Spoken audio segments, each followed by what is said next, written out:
आज ही सगळी विमानतळ, आता नाही इथे गुजराती समाजातले लोक आले असतील, खरं तर आमचं तुमचं काही भांडण नाही आहे, फक्त आमच्याशी भांडायला येऊ नका.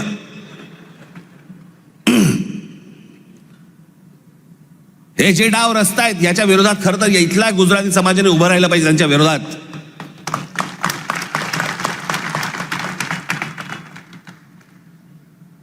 पण हे मुद्दामून ज्या गोष्टी करतायत, हे काय करतायत,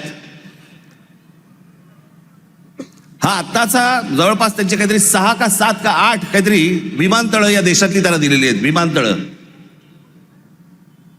तुम्हाला माहित नसेल म्हणून मी तुम्हाला सांगतो, यातलं नवी मुंबईचं विमानतळ हे सोडलं तर गौतम अडानीने या देशामधलं एकही विमानतळ बांधलेलं नाही. दुसऱ्यांनी बांधलेली, दुसरे चालवत असलेली विमानतळ गन पॉइंट वरती स्वतःकडे घेतली. बांधलेलं फक्त एकमेव पोर्ट गुजरात मधलं फक्त मुंद्रा पोर्ट. बाकी देशभरामध्ये जेवढी पोर्ट्स आहेत ही सगळी दुसऱ्यांची होती. गन पॉइंट वरती सांगितलं ही मला पाहिजे.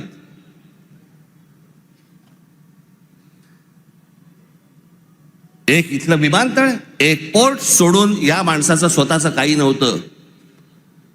फक्त केंद्राचा दबाव, नरेंद्र मोदींचं नाव,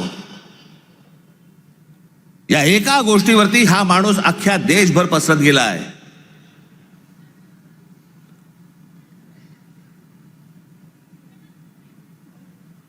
उद्या जर ही पोर्ट बंद झाली, तुमचा व्यापार ठप्प.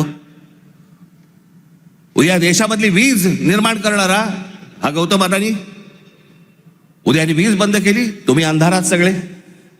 तक्रार कोणाकडे करायची?